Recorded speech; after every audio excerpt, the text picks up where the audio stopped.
Long ago, in a quiet village near the wide Oji River, people lived simple lives. They fished, farmed, and respected the river, believing it was home to spirits. Some elders said mermaids lived there, but most people thought it was just an old tale. One morning, a beautiful young woman walked into the village. She wore a simple wrapper made from fine woven cloth and carried a small clay pot on her head.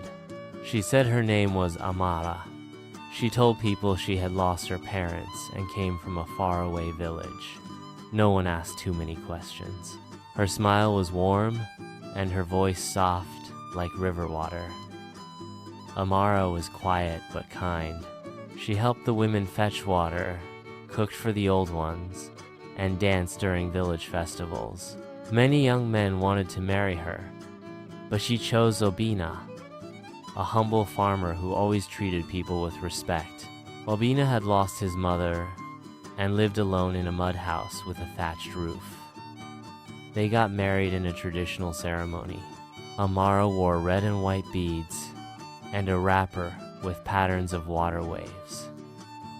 The village sang and danced.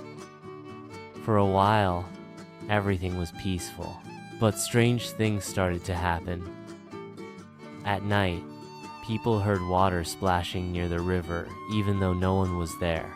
Some women said they saw Amara standing by the river talking to the water.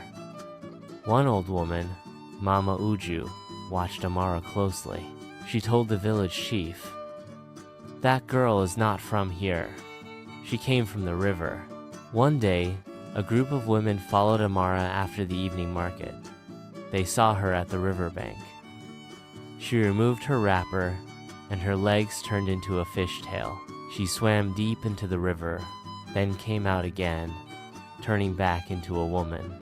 The next morning, the village held a meeting. They called Amara and Obinna. The chief asked, "Are you a spirit from the river?" Amara dropped her head and stayed silent. Obinna held her hand, but the villagers shouted, "She tricked us! She is a mermaid!" They dragged her to the river. Obinna cried and begged them to stop, but they didn't listen. They threw Amara into the river.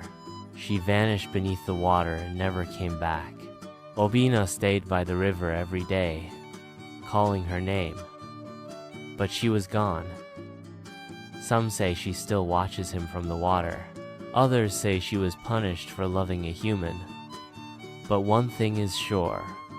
No one in the village forgot the story of Amara, the river bride.